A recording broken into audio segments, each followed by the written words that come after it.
Hello students, इस video में 3 solve examples cover कर देता हूं एनसीईआरटी के। और इसमें परफेक्शन वाइज आपको क्या सीखना चाहिए, इन पर्टिकुलर इन दो क्वेश्चन में apparently they appear to be same, but symbolic form में लिखना बड़ा इंपॉर्टेंट है। और सिंबॉलिकली अगर गलत लिखा होगा तो रेशियो गलत होगा एंड देन क्वेश्चन सारा गलत हो जाएगा। तो पहले आपको मैं बता दूं कि सिमिलैरिटी के क्राइटेरिया क्या क्या है जो हम यूज करेंगे। नंबर 1, डबल ए का मीनिंग है अगर दो ट्रायंगल्स में दो एंगल इक्वल होंगे तो we say the triangles are similar. Next है ट्रिपल ए, ऑब्वियस है डबल ए ट्रिपल ए की कोरेलरी है, तीनों एंगल बराबर हो या दो बराबर हो तो भी थर्ड तो bye angle sum property equal होगा ही। नेक्स्ट है एसएएस का मीनिंग है अगर सपोज दो साइड्स प्रोपोर्शनल है और उनका इंक्लूडेड एंगल इक्वल है, इंक्लूडेड एंगल ये इंपॉर्टेंट है, तो इस केस में भी एसएएस से दो ट्रायंगल सिमिलर हो सकती हैं।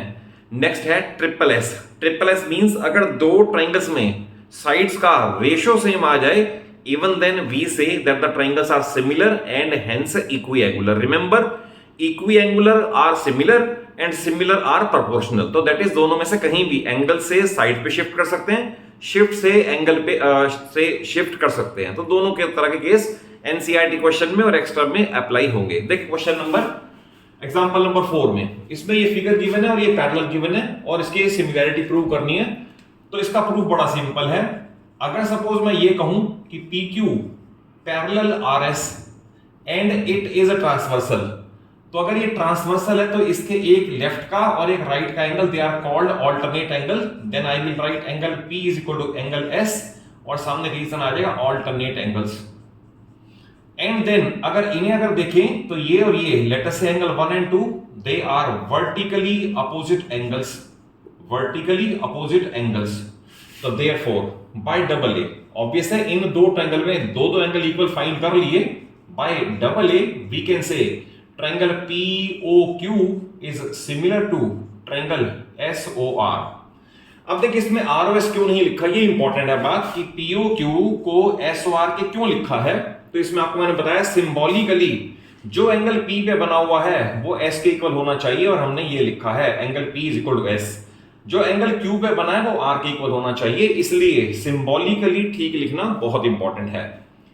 देखिए नेक्स्ट एग्जांपल में आपको डायमेंशंस गिवन है, क्वेश्चन है find the degree measure of angle P, बताना है ये कितना है। तो देखिए इसमें सबसे पहले आप साइड्स में जो डायमेंशंस गिवन है उनका रेशियो आप सोच लो कि इनका रेशियो सेम आ रहा है, उन्हीं को मेंशन करो। जैसे if I right BC upon PQ, तो BC upon PQ is 6/12, it is 1/2। Then I find AB upon RQ, it is equal to 3.8 upon 7.6, again 1/2. Then I find AC upon, अगर AC है तो इधर RP आएगा, RP is equal to 3√3 by 6√3, again 1/2। तो हमने ये देखा तीन रेशियोज की वैल्यू सेम है। We will write because BC upon PQ is equal to AB upon RQ also equal to AC upon RP। तो अभी आपको मैंने बताया अगर तीनों साइड्स का रेशियो सेम हो तो ट्रिपल एस क्राइटेरिया से ट्रायंगल सिमिलर हो जाती हैं। Therefore by triple S triangle ABC similar. अब देखिए मैंने अगर लिखा है ABC, तो ABC में A है 6 के सामने, तो आपने पहले 12 के सामने वाला आपने लिखना है R लाइक दिस। फिर मैंने लिखा है B है यहां पर 3√3 के सामने, तब आपने लिखा है 6√3 के सामने Q और तब P तो थर्ड आएगा ही आएगा। ये important, it is called similarity in symbolic form. और यहां अगर ये ठीक लिखा फिर सारे क्वेश्चन ठीक हो जाएंगे। जैसे भी सिंबॉलिकली आपको मैंने बता दिया ओके है, तो इसमें वर्टेक्स वाइज एंगल इक्वल होंगे। It implies that angle P must be equal to angle C, क्योंकि ये P वाला बचा हुआ ये और C वाला, और C को हम फाइंड कर सकते हैं बाय एंगल सम प्रॉपर्टी। तो I will write by angle sum property, तो इसमें आएगा angle C is equal to 180 minus difference of these two that is 140, तो इट इज 40 डिग्री। हमने फाइंड कर लिया C 40 डिग्री है, ट्रायंगल सिमिलर हैं, सिमिलर ट्रायंगल्स आर इक्विएंगुलर और C से कॉरेस्पॉन्ड करता है P, तो we will write therefore angle P also 40 degree and hence the result. ये क्वेश्चन बड़ा इंपॉर्टेंट है। अब देखें इसमें और इसमें क्या डिफरेंस है। इसमें आपको पैरेलल गिवन थी, इसमें आपको पैरेलल नहीं गिवन, आपको ये गिवन है OA into OB is equal to OC into OD और एंगल प्रूव करना है। अगेन इसमें भी इंपॉर्टेंट यही है कि सिंबॉलिकली आप क्या लिखते हो। तो फर्स्ट ऑफ ऑल इसे रेशियो के फॉर्म में एक्सप्रेस करना जरूरी है, तो I will right OA upon OC। अगर OC अपॉन में आ गया और OD उधर का उधर ही रहा तो देन OB अपॉन में आ जाएगा। तो we have proved OA upon OC। देखिए ध्यान से, OA इस ट्रायंगल में, OC उस ट्रायंगल में, OD इस ट्रायंगल में और OB उस ट्रायंगल में, दैट इज दो साइड प्रोपोर्शनल हैं।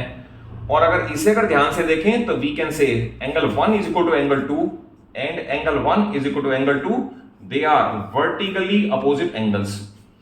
तो सिमिलैरिटी क्राइटेरिया में मैंने आपको बताया कि अगर दो ट्रायंगल में दो साइड प्रोपोर्शनल हो और इंक्लूडेड एंगल, इंपॉर्टेंट है, इनके बीच में इंक्लूड हुआ ये और इनके बीच में इंक्लूड हुआ ये, तभी SAS अप्लाई होगा, अदरवाइज नहीं होता। Therefore I can write by SAS triangle. अगर सपोज मैंने लिखा AOD सिमिलर, अब इंपॉर्टेंट है AOD है तो मैं COB लिखूं या BOC लिखूं, तो इसका आपने देखना है। तो मैंने आपको बताया एंगल A, ये वाला एंगल, क्योंकि पहले मैंने लिखा है OC वाला, OA और OC का रिलेशन है, तो इसका मतलब A इधर और C इधर, ये इक्वल आएंगे। इन ट्रायंगल A अगर इधर लिखा है AOD तो उधर आएगा COB। क्यों? क्योंकि A कॉरेस्पॉन्ड करेगा C से और B कॉरेस्पॉन्ड करेगा D से।